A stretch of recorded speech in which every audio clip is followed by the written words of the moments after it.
प्रश्न पहला, बाइबल के अनुसार हर घुटना किसके सामने झुकेगा, चाहे वह स्वर्ग में हो, पृथ्वी पर या पृथ्वी के नीचे। ए परमेश्वर पिता, बी मूसा, सी यीशु मसीह, डी पवित्र आत्मा।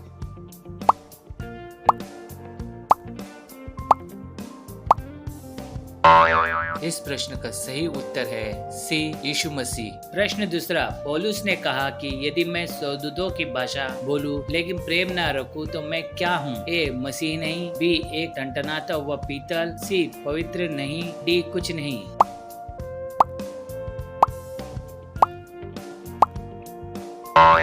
इस प्रश्न का सही उत्तर है बी एक टनटनाता हुआ पीतल। प्रश्न तीसरा, प्रेरितों को अन्य भाषा में बोलने की शक्ति किसने दी? ए यीशु, बी मूसा, सी पवित्र आत्मा, डी यशायाह।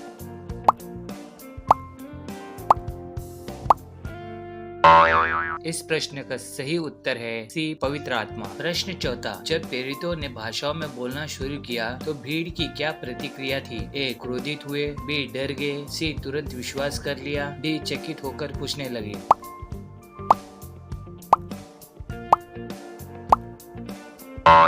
इस प्रश्न का सही उत्तर है डी चकित होकर पूछने लगे। प्रश्न 5, जब अन्य भाषा में बोला जाए और उसका अनुवाद ना हो तो वह किसके समान है? ए ज्ञान के समान, बी व्यर्थ बकवास के समान, सी रहस्य के समान, डी भविष्यवाणी के समान।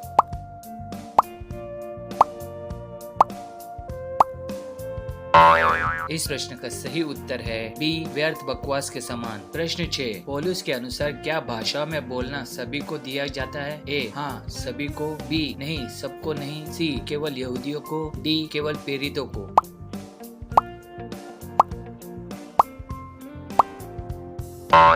इस प्रश्न का सही उत्तर है बी नहीं सबको नहीं। प्रश्न 7, कौन सी पुस्तक में यह भविष्यवाणी है कि परमेश्वर अन्य भाषाओं से लोगों को बुलाएगा? ए यिर्मयाह, बी यशायाह, सी एजेकियल, डी मलाकी।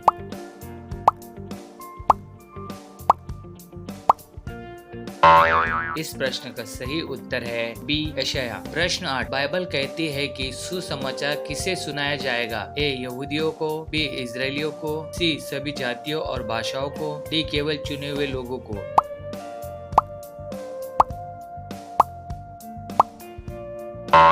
इस प्रश्न का सही उत्तर है सी सभी जातियों और भाषाओं को। प्रश्न 9, प्रकाशित वाक्य में कौन परमेश्वर की आराधना करता है? ए केवल यहूदी, बी केवल स्वर्गदूत, सी हर राष्ट्र, भाषा और जाति, डी केवल मसीही।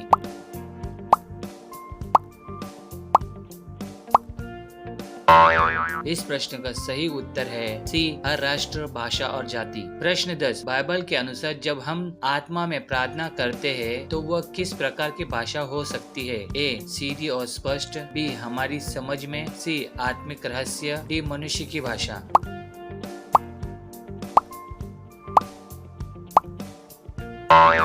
इस प्रश्न का सही उत्तर है सी आत्मिक रहस्य।